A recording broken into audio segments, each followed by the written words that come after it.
தமிழ்நாடை பொறுத்த வரைக்கும் சில விஷயங்கள் எந்த ஆட்சி வந்தாலுமே மாறாது. அதுல முக்கியமான ஒரு விஷயம் என்னன்னு பாத்தீங்கன்னா, காதலர்களுக்கு எதிராக நடக்கிற ஆணவ படுகொலைகள்.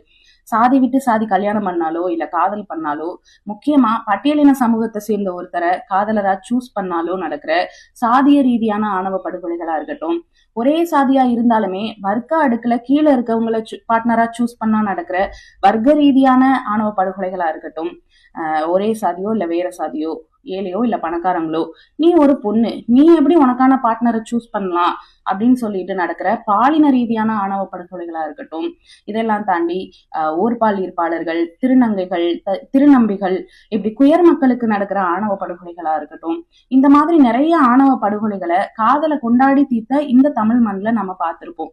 இன்னும் சொல்ல போனா நிறைய ஆணவ படுகொலைகள் வெளியவே தெரியாம வயிற்று வலியின் காரணமாக தற்கொலை அப்படின்னு சொல்லி முடிக்கப்பட்டிருக்கு. ஒரு பக்கத்து அரசு இது எதையுமே கண்டுக்காம சாதிய ஓட்டுக்காக அதை கண்டும் காணாம போயிட்டு இருக்கு.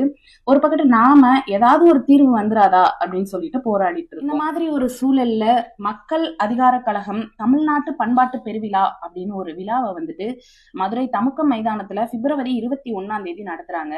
இதுல ஆணவ படுகொலைகளால பாதிக்கப்பட்ட நிறைய விக்டிம்ஸ் வந்துட்டு கலந்துக்கிறாங்க. அவங்களோட அனுபவங்களை ஷேர் பண்றாங்க. கருத்துரைகள், தீர்மானங்கள், ஓவிய பட கண்காட்சி, நாட்டுப்புற நடனம், இந்த மாதிரி நிறைய நிகழ்வுகள் நடக்க இருக்கு.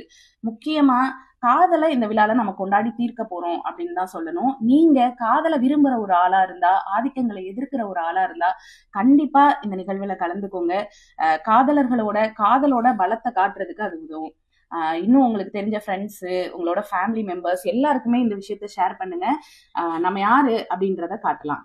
நன்றி.